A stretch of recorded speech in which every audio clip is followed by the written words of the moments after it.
really like the lesson that is here, and I've preached several messages on this one before. But it goes into the book of Joshua, chapter 3, and this is remembering God's works. And, as we come away from our celebration of independence in the United States, 250 years of God allowing us to be in a free nation, to worship Him freely, all the things that He's done for us. And, I don't know if you got an opportunity to, but on Saturday in Washington, they celebrated the nation big time. And, we were amazed by the fireworks display. I like watching those anyways. And I thought, well, we go 15, 20 minutes. That's a good fireworks display. That thing went 40 minutes. And it was amazing to see. And one of the things that our president likes to do is to remember our nation, to bring those things out.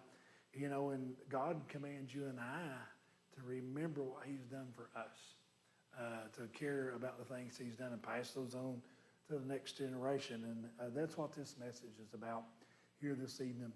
It says, God instructed the people to set up a memorial as a reminder of His power. And it mentions here, it says, memorials are important. We erect buildings and monuments to pay tribute to great people and events that have shaped our history. Memorials allow us to honor the past, share collective memories, and express grief. Monuments may be elaborate, permanent structures like the Lincoln Memorial, or simple roadside memorials for a loved one who died in an automobile accident. Such visual reminders stimulate our memories of the past and challenge us to live better lives in the present. And I was telling Ron and Kelly of how excited I am from Cameron to get to go to Washington this week and to be in Gettysburg this week to see the memorials there. In the United States, it's hard to find a place like those two places to see memorials. We went to Gettysburg in 2019, and it is something I'll never forget. It's for a person who likes history as much as I do, just being there in that place. I told Erica when we were there, I said, this place and two other places would probably move me like it did. And I think Normandy there, where D-Day is, and then, of course, Calvary would be the two other places. Gettysburg got me. And I didn't think I would get emotional. I'm just standing there, and all of a sudden, I'm like, what's this? My eyes are sweating. But anyways, it was a big deal what folks in our nation did in that place. And I thought of how many people lost their lives there. And there's memorials to everything there. Everywhere you go, I mean, you can't look in any direction without seeing statues. And it's an awesome thing to be there. You go to Washington, D.C., you see the Washington Monument. They had it. It was really neat looking on Saturday night. They had the American flag. They had other stuff projected up on it. Right behind it, across from the reflecting pool, is the Lincoln Memorial. And one that's not been up there too long is the World War II Memorial that's there in the middle. And it has a little plaque for each state or territory in the United States that was in World War II. And it's a really, really neat memorial too. And then right across from it, you got the Vietnam Memorial, and then you got the Korean War Memorial. There's all kinds of memorials up there as a reminder of what people in our country have done. And the wonderful thing about it, and they can say what they want to, and in today's society, they keep saying this isn't a Christian nation. You're going to have to take those, and they will, and they've already worked on it, but those memorials tell you that it is. Because all over them, there's Bible verses, there's God, thank God for this, and thank God for that. It's on the Capitol building. It's everywhere you go, just a sign of the handprint of God upon our nation. And this is what God is telling Joshua. Joshua, I want you to leave a memorial for those who come after you. So when they ask questions, you can tell them what I did here. And, it's such an important thing. And we've looked at this a whole lot in several years, but it's such an important thing to continue to remember. It mentions this in the next little story that it has. It says archaeologists have discovered that ancient civilizations erected statues and built monumental structures to celebrate and memorialize significant people and events. These memorials help following generations understand their identity and recognize how they became who they are. In the Bible, God often instructed his people to erect memorials. It was so that they would never forget who God is, never forget they belong to him, and always remember they could trust him in the present and for the future. You know, that's an important thing. We have memorials to look back and say, hey, you know, this is what happened in the past. This is how God took care of us in the past. But they're also a good reminder for the future. He is there and he'll do it again. He can take care of us in the past and he'll do it in the future. It asks a good question here, and I wanted to throw it out before we get into the lesson tonight. It says this: what are some prominent memorials you can think of? And why are they significant, and what impact do they have on people today? What are some memorials that you think of when you think of memorials today? And what impact do they have on us?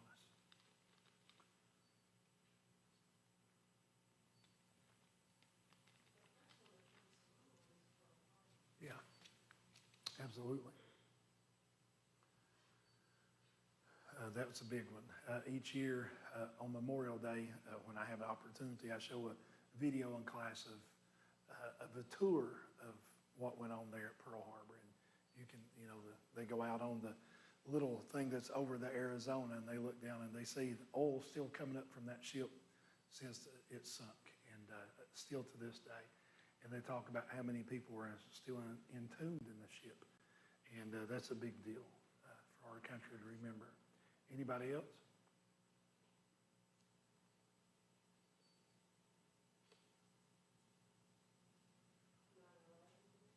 Yep, that's a big deal.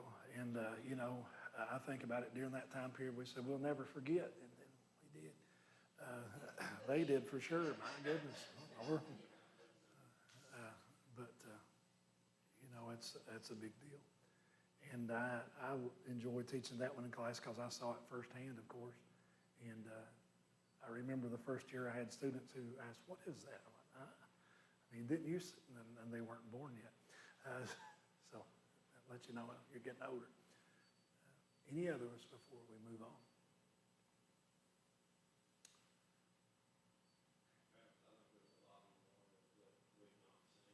Mhm. Yeah.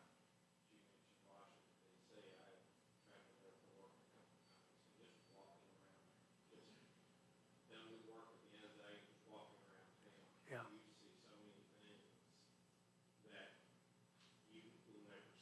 Yeah.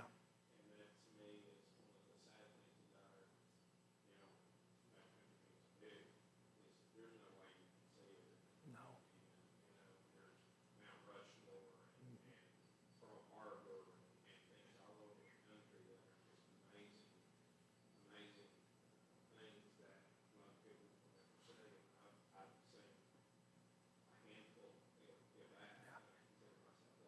Yeah.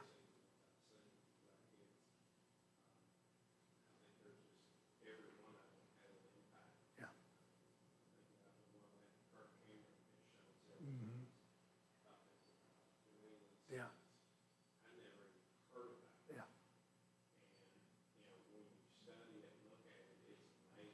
Mhm. Yeah.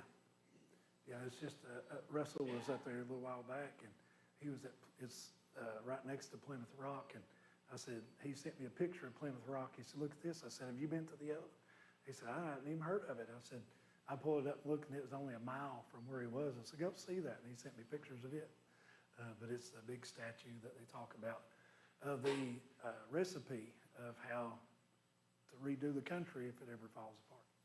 And it was left from the times, it was set up later, but it came from the ideal that the Pilgrims had in the very beginning. And it's a real neat thing.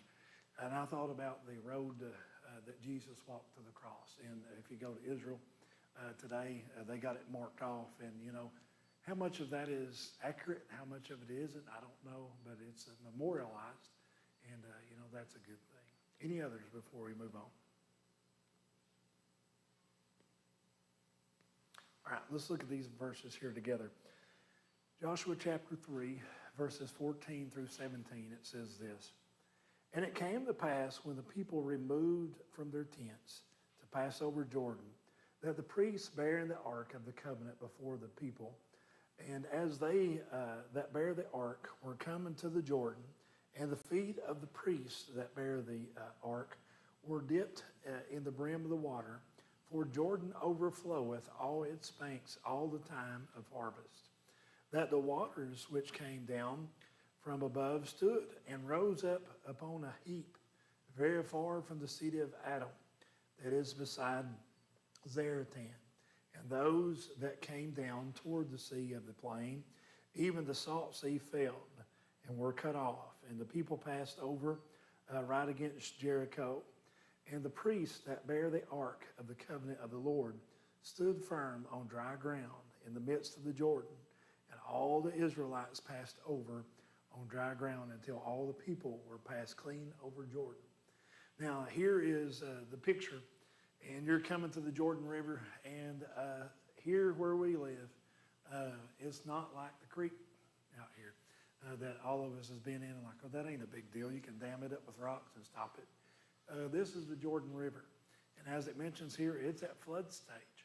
And if you've ever seen it, it's more akin to maybe somewhere along the lines of the Mississippi, somewhere in those areas.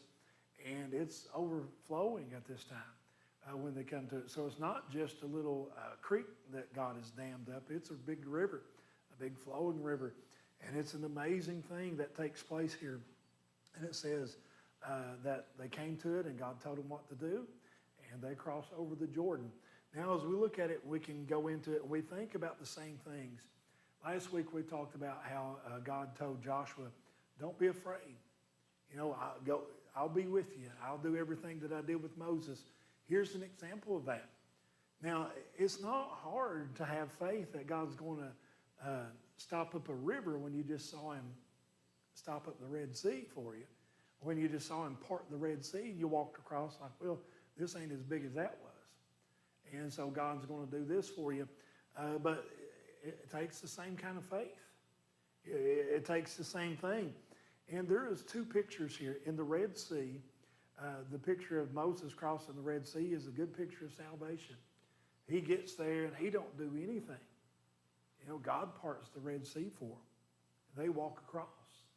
So that's a good picture of salvation. When you and I come to God for salvation, we don't have any part in that. We're not adding anything to it. There's no works that we do that accompanies salvation. He does the work. He does the splitting of the sea. He does the things that makes the difference there. When you come to the Jordan River, it's a picture of the victorious Christian life. And there's a difference here. If you'll notice there, God does this just a little bit different. He says, Joshua, I'm going to part the Jordan River for you, but you're going to take the first steps. And that's what he does for you and I. As we're living in the Christian life and we're moving closer to being more like Christ, he tells you and I to take the first steps. He gives us free will. We can go in the opposite direction if we want to. We can go against him if we want to. We can go in our own way. But he tells us if you want to live victoriously, you've got to do that. You've got to move in that direction. And here it is.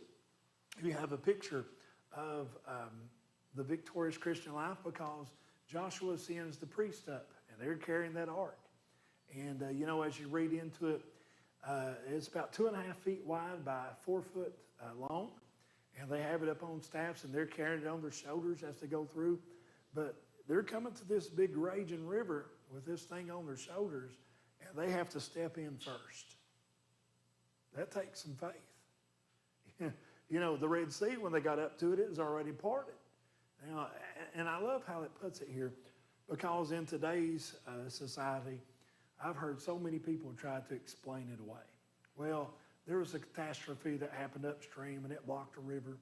The Bible says here that the river stood in heaps upon itself there. So literally, there you have a wall of water beside of them as they're crossing over. God stops it right there.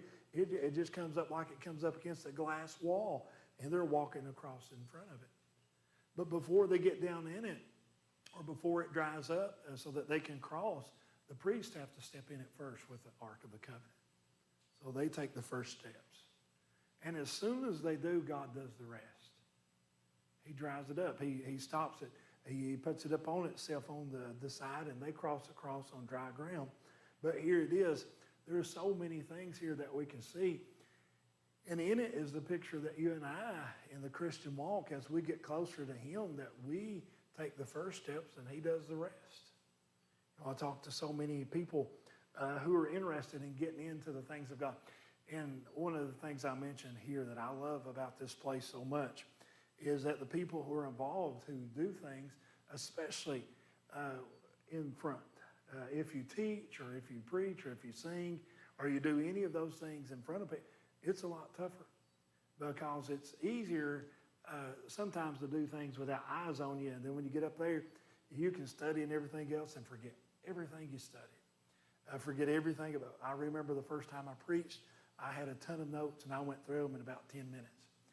And one of the stories I always tell is about Corey here. The first time Jonathan had me to preach here, I came and preached, and Ralph started 6 minutes early, not 6 minutes after like we do. And he started 6 minutes early because I was sitting there timing it out in my head. I'm like, he does this and I'll do this. And then I look at my clock and watching it 6 minutes early, and he's done before it's time to start. And I get up there, and 15 minutes later, I'm done. And I start to think in my head, I can ramble on for a little while longer, or do I just need to end this thing? And just like tonight, you're thinking, he just needs to end this thing. And I stopped, and then we were walking out shaking hands, and the kids were coming upstairs, and Corey said, this is when he was real young. He said, I don't know about this. He said, we were only here for 15 minutes. That was a waste of the night. And I thought, you thought that was going to stick, didn't you? I've been making up for it ever since. I said, I'll show them. I'll be 15 minutes and they'll call me. But anyways, I said, they'll never have me back here. And it's nerve-wracking, but the thing about it is, each and every person who does it finds out the exact same thing that Joshua did here. You take the first step and he does the rest. And that's an amazing thing to see that God does it. And as you go through here, it mentions this, especially at the end, and I'll throw it out here. But it says what God calls you to do, He equips you to do. He gives you the power to do it. He gives you the resources to make it happen. If He calls you to do something, He's going to take care of it.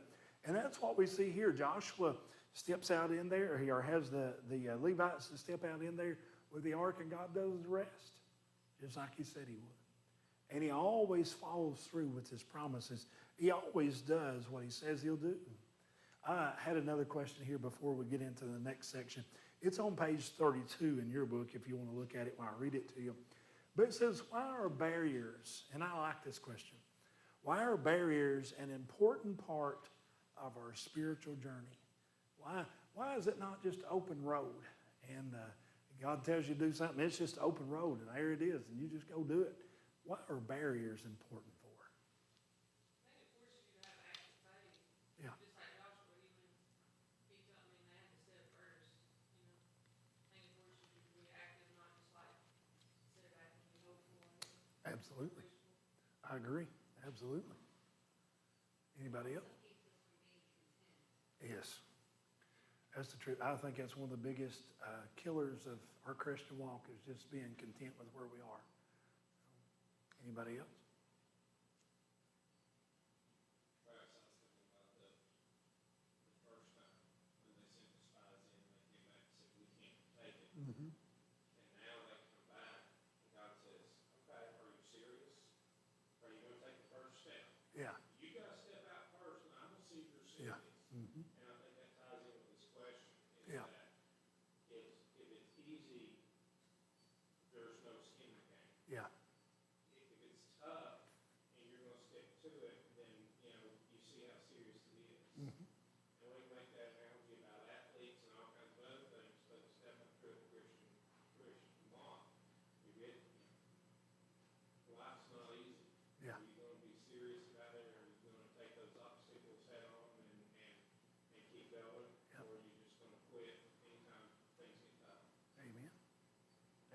Anybody else? And also, you put some barriers there because, sometimes there's gonna be a bigger barrier Yeah, down the path, and you can look back and say, wait a minute, here's what he did here for me. yeah, absolutely. Be okay. Anybody else?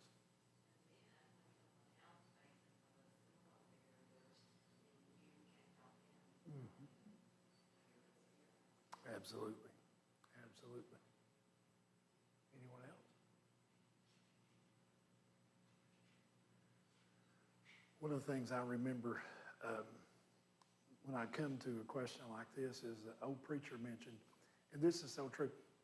As you read through Scripture, you get over in Hebrews chapter 11, and it says, by faith they did this. By faith they did this. By faith they did this. And this old preacher said this, and I thought at first he was wrong and that he had misstated it, but there is no such thing as faith without doubt. Think about that. It's not, there's no doubt there, there's no faith. And faith is something that you have when doubt is there, but you say, I'm going to go on anyways. God can take care of this. I know what these things here are. I know what the barriers are, but I know that God can take me past those. Now, if you come down, if you think about it from our standpoint, you come down to the river, and I'm sure each and every one of us has done this before. I know I have.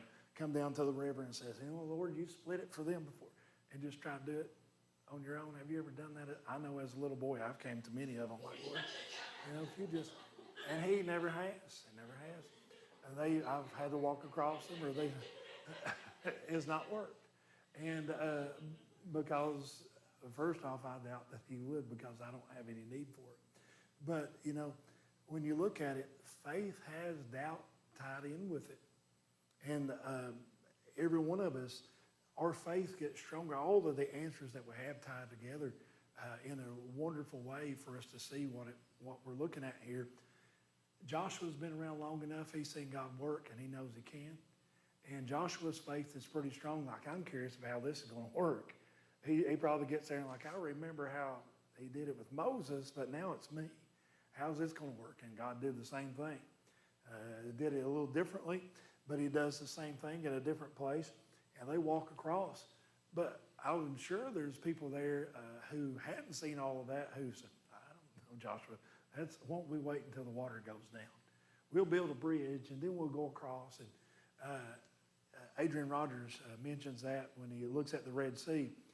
He mentions these problems being here. Without problems, we wouldn't think about God, would we? He said at the Red Sea, he said without the pressure of the Egyptians upon him, he said they would just build a bridge. He said they just took several months and built a bridge and then walked across. He said, but the Egyptians are barreling down on them. You don't have time to build a bridge. He said, God, you got to do something or we're in trouble. And he said they had to rely on God.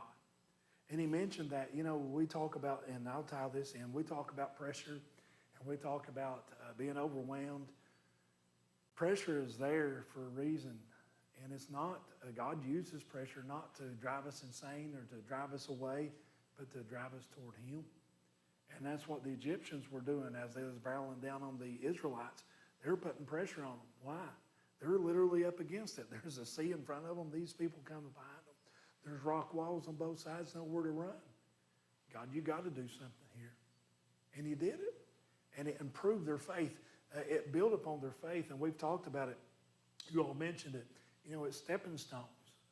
God don't give you a Goliath first and say, hey, go kill Goliath without the lion and the bear coming. And David was out there in the pastures with the sheep for many years, probably practicing with that sling. And in his mind, he had all these things set up, but nothing as big as what God had laid out for him. And as you look at it, that's what you see here. Those barriers are important to improve our faith as we move forward. Let's look at these next few verses here together. Joshua chapter 4. Verses 1 through 7.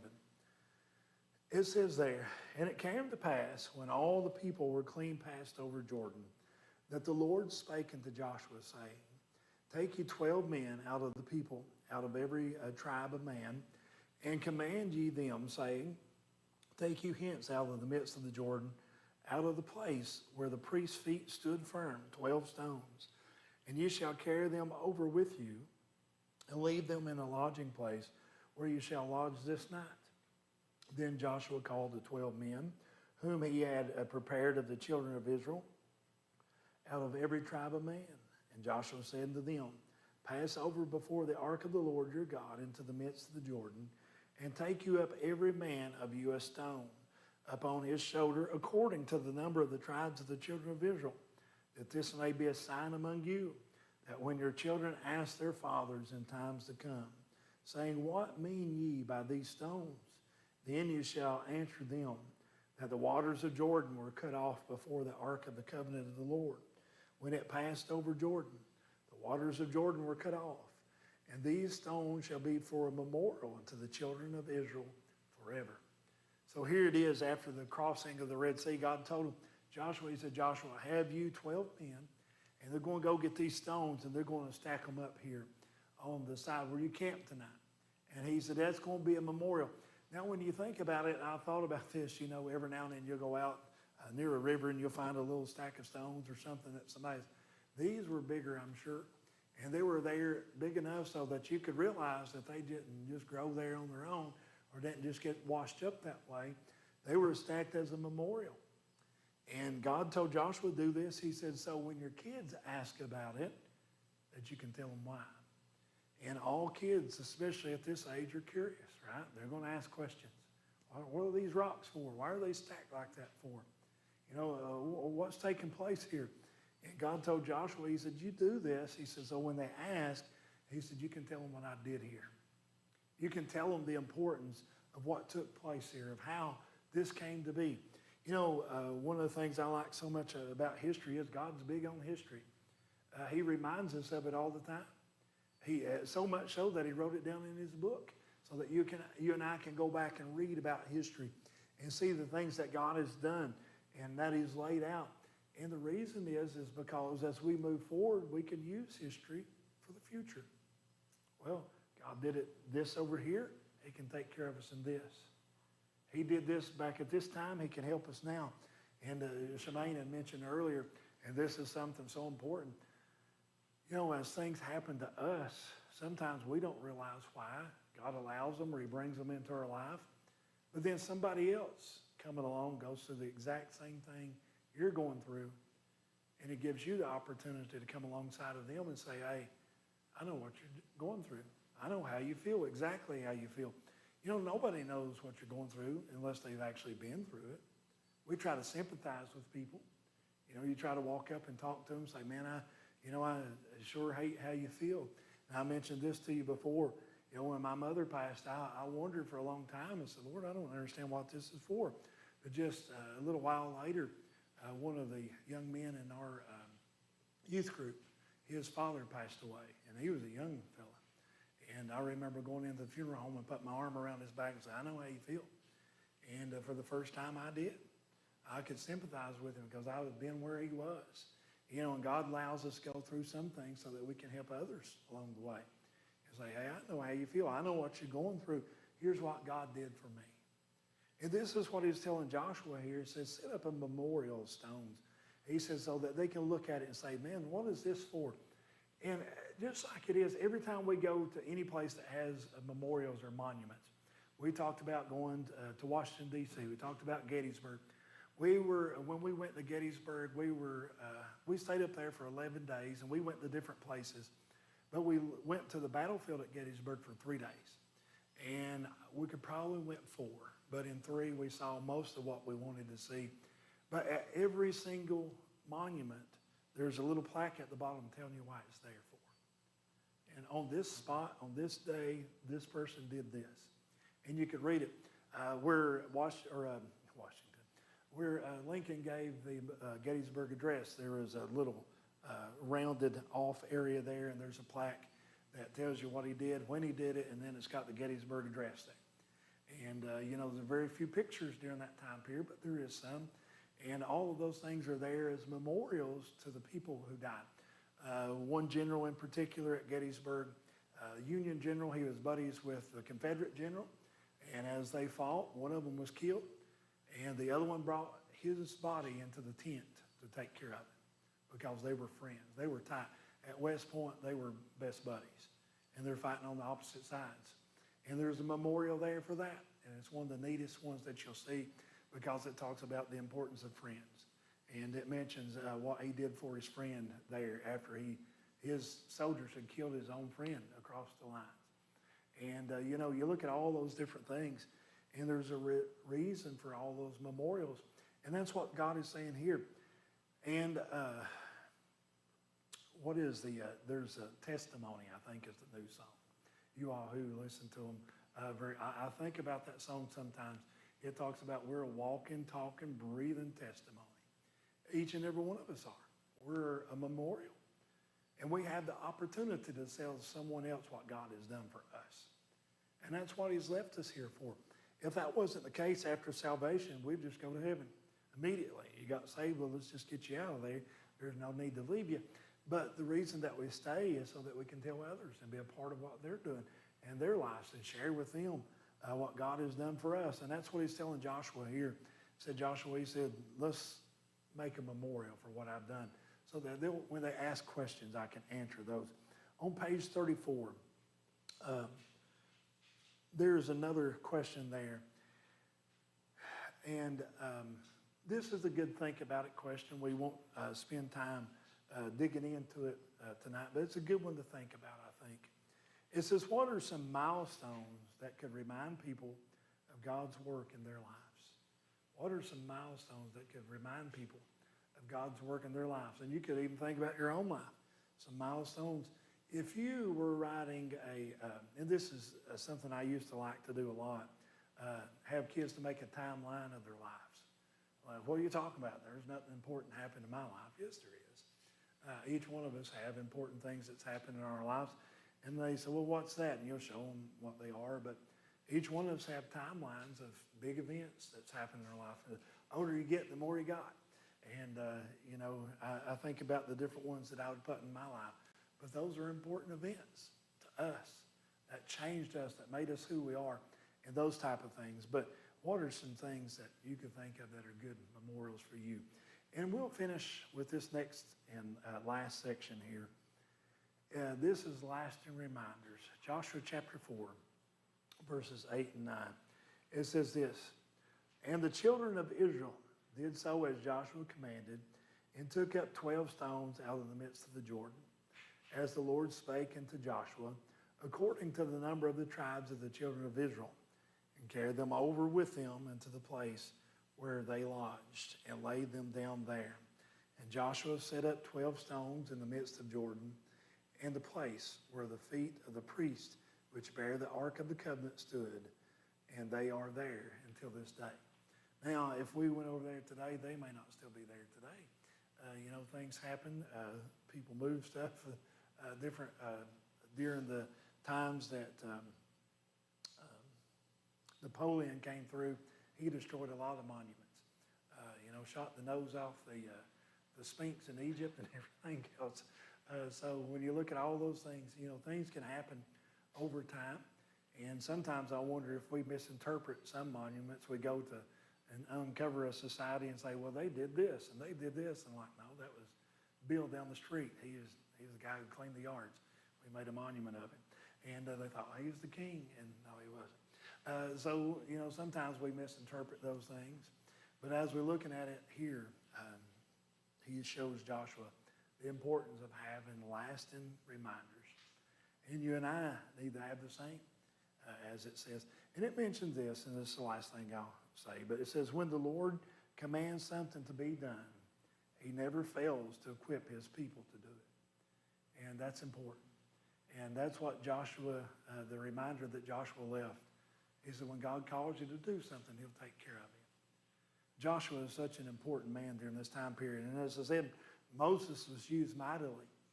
And when it came down to Moses being gone, I'm sure in the beginning Joshua never thought that would ever happen. He just like, Moses is going to miraculously live, and he's just going to keep living. And then it came down for him time to be gone. And God comes to Joshua and says, now you're in charge. And Joshua's concerned. So much so that God over and over and over and over tells Joshua, Don't be worried, I got this. I'll be with you just like it was with him. And he shows him over and over again. He said, I've got you, Joshua. I'll take care of you. I'll watch out for you.